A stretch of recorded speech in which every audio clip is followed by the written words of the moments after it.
Hey, welcome to Brad's Chalk Talk. We're going to talk about specific mark rounding today, the leeward mark. This mark obviously causes a lot of problems for a lot of boats, especially when it's lighter air. There can be some confusing moments. But believe it or not, it's all pretty straightforward if you really pay attention to how the boats are positioned as the first of them enters the mark zone. So really quickly, I think it's important to read the rule itself.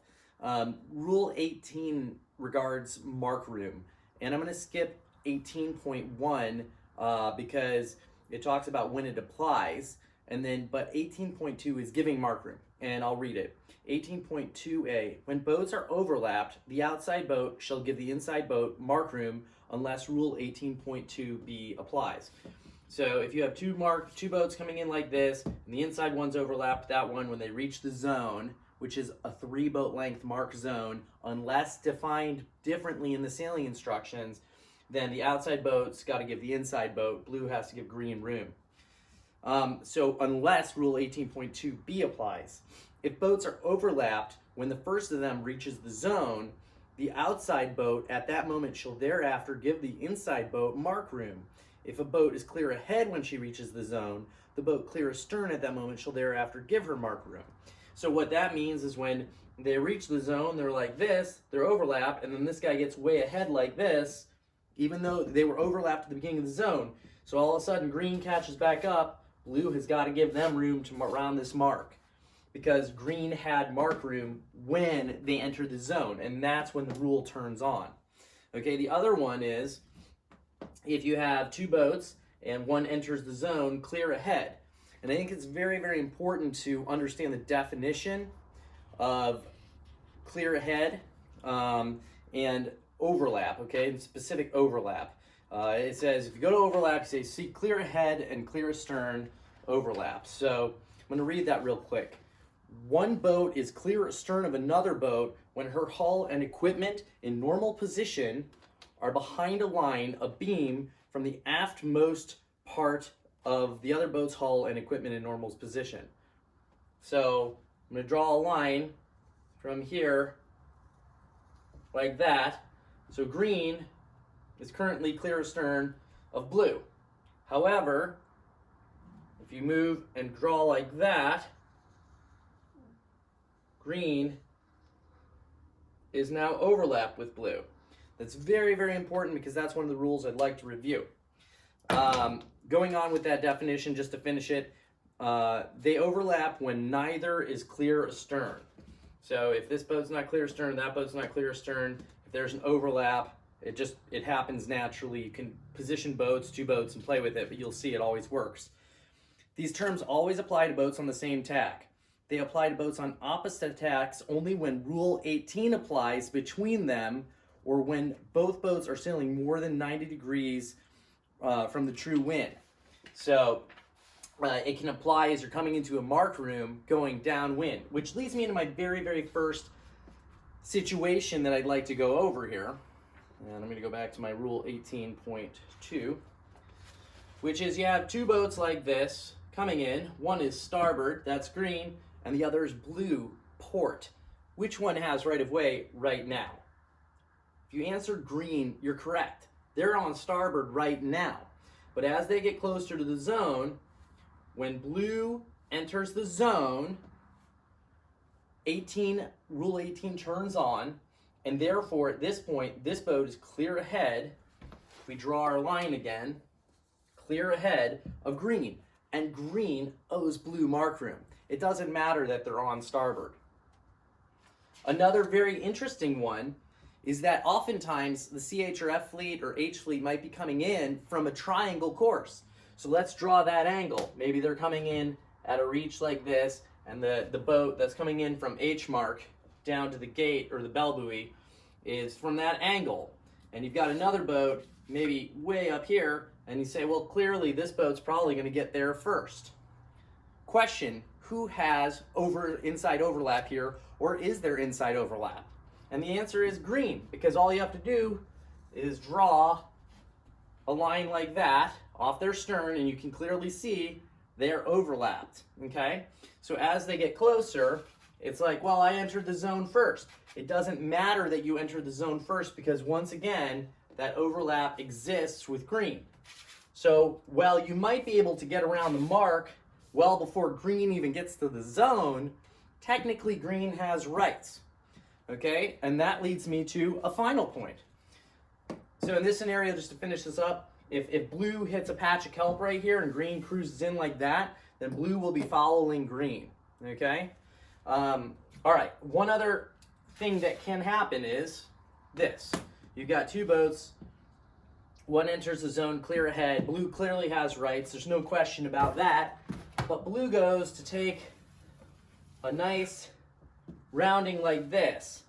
And green sees an opportunity. Maybe blue has a bad takedown, and green sees an opportunity to try to sneak in there. Can green do that? The answer is, well, technically, if they can get away with it, they can do it. They may be breaking a rule, but they won't be thrown out of the race via a protest unless blue can prove that it caused them to alter their course. So if blue is able to get their spinnaker down and pinch up and make a situation where they have to come down to let green in there, green could easily get thrown out of that race. The answer is, it's basically a dicey scenario.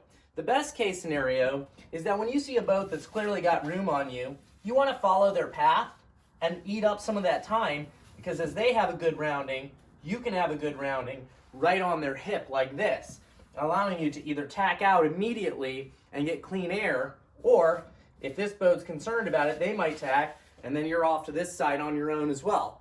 But the point being is that you're kind of rolling the dice, thinking about Vegas style sailing, and the better thing to do is the more conservative approach, which is kind of line up behind the boat. That can entail dousing your spinnaker a little bit early. That can entail luffing your jib, or maybe steering a little bit of extra distance while this boat does their turn so that you're following right on their stern. Okay, so in summary, I think it's really important to understand a few things about this, is that when you're rounding a leeward mark, essentially whoever has right of way is going to be the boat that's on the inside, and understanding how your stern line is drawing off there and whether or not you're developing overlap, okay? One comment I'll make from a tactical perspective is when you have asymmetrical boats coming into a mark, a lot of times they'll be like, oh gosh, you know, like this guy will be so far ahead coming in at an angle like this, and this guy's coming in at an angle like this. So blue, if you look at it, is overlapped green, okay? And if they're rounding this mark this way, if blue comes in like this, douses their kite, and green comes in really fast, green has room, okay? Even though they're way behind, okay? Like it could look like this. They're multiple boat lengths off of this, but they technically have room when blue enters the zone, okay? When the first of them enters the zone. So the better option is, if you were, for instance, a CH or F boat, and you were concerned about a lot of boats coming downwind, is you aim at the very top of the zone, right here, and then turn down. When you do that, you close your stern to the traffic around you. If you enter the zone here at this angle, right on ley line, you're opening your stern to everybody. If you enter at the top and turn down, you break it. One side note on that is that if it's unclear, if there were a protest and it's unclear and it goes to the zone, to the mark, to the protest room, wherever, whether it was presumed if you had overlap or didn't have overlap before you got to the zone, if they can't figure out whether or not it broke at the last second, they'll presume that it didn't. So what that means is that you're like, if you came in like this, you're like, we had overlap, and then right there I turned down and broke overlap and entered the zone. If a jury couldn't really decide that that actually happened, they'll go back to the last point of certainty, which is right here. And therefore, you would owe blue room. So it's important when you make this decision to come to the top of the zone and break, that you're breaking overlap with everybody for, enough time, maybe a few boat lengths, a couple boat lengths, where it's very clear that you were clear ahead and everybody goes, okay, they've got mark room, they can do what they want, okay? One final question that comes up, and it's really an interesting one, and it has to do with, I believe, the definition of the zone, which I'm going to read to you real quick. There we go. The zone is the area around a mark within a distance of 3 hull lengths of the boat nearer to it. A boat is in the zone when any part of her hull is in the zone. Okay, so taxi dancer in a Harbor 20. They're coming in, who's got rights, who's in the inside, where's the zone? So it is defined by 3 hull lengths of the boat nearer to it. So let's pretend we've got a Harbor 20 here, and we'll just make taxi 4 green boats. Okay, so there's like 4 green boats coming like this. If essentially this blue boat, this Harbor 20, reaches their zone, okay, because they're nearer to it, so it's 60 feet. It's a 20-foot zone times 3. It's a 60-foot zone. If they enter the zone here, then taxi dancer, who's fast approaching, doesn't have rights and should go outside, okay?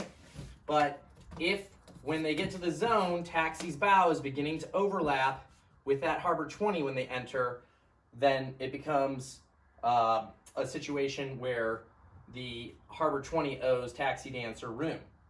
I think that's just kind of an interesting one. It's pretty hard to figure out in the moment, but whichever boat is nearer to the zone, and when they hit the zone, that would be the hull length description of it.